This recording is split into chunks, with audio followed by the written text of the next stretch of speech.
jungle.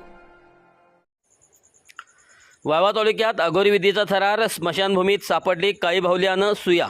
शेणी गावात दहशतीचे सावट. पुरोगामी महाराष्ट्रात विज्ञानाच्या युगात ही अघोरी प्रथांचे पेव फुटले असल्याचे धक्कादायक वास्तव समोर आले आहे.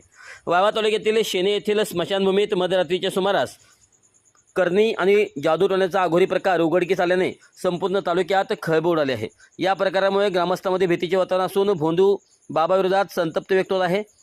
तसेच येथील स्मशानभूमी परिसरात सकाळी काही नागरिकांना जादू टोण्याचे साहित्य आढळून आले. यात काळे कापड, टाचण्या, टोचलेली काळी बाहुली, लिंबू, सुया, कोहले आणि नारळ अशा वस्तू विखुरलेल्या अवस्थेत होत्या. वाळवा तालुक्यात गेल्या काही दिवसापासून अशा घटनांचे सत्र वाढल्याने नागरिकांमध्ये असुरक्षिततेची भावना निर्माण झाली आहे.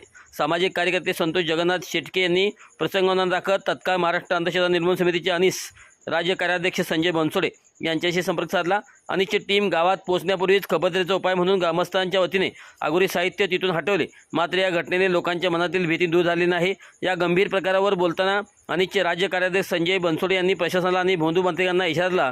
ते म्हणाले, कुठल्याही अघोरी कृत्याने कोणाचे भले किंवा वाईट होत नाही. ते केवळ अज्ञानी लोकांना लुटण्याचे धंदे आहेत. अशा प्रकाराकडे दुर्लक्ष न करता नागरिकांनी पुढाकार घेऊन माहिती घ्यावी. जादूटोणाविरोधी कायद्यानुसार अशा मांत्रिकावर थेट फौजदारी गुन्हा दाखल करण्याची तरतूद आहे.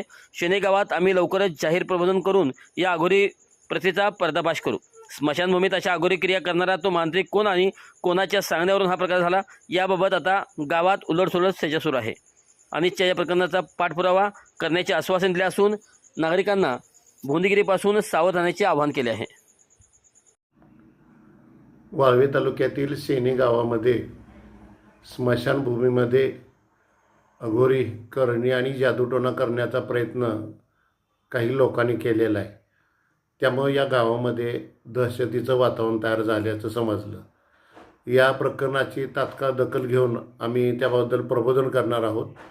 खरं तर आम्ही जाऊन ते सगळं करणीचं साहित्य बाजूला करणार होतो. तत्पूर्वी तिथल्या ग्रामपंचायतीने हे सगळं बाजूला केलं. परंतु वाळवे तालुक्यामध्ये असे वारंवार प्रकार घडत आहेत. हे रोखण्यासाठी आम्ही सर्वतोपरी प्रयत्न करणार आहे. असे कोण जादूटोणा करणी करणार असेल तर त्याला जादूटोणाविरोधी कायद्याअंतर्गत गुन्हे दाखल करता येईल. मी सर्व नागरिकांना विनंती करतो की असं जादूटोणा करणी करून कुणाचं चांगलंही होत नाही आणि कुणाचं वाईटही होत नाही. त्यामुळे अशा भूलथापांना बळी पडू नये. आणि आपण पुरोगामी महाराष्ट्रातला आहोत, वैज्ञानिक युगात आहोत. अशा गोष्टी विश्वास ठेवू नका. असं कोण मांत्रिक बुवा बाबा करत असेल तर त्यांनी अनिसचा संपर्क करावा असं मी आवाहन करतो.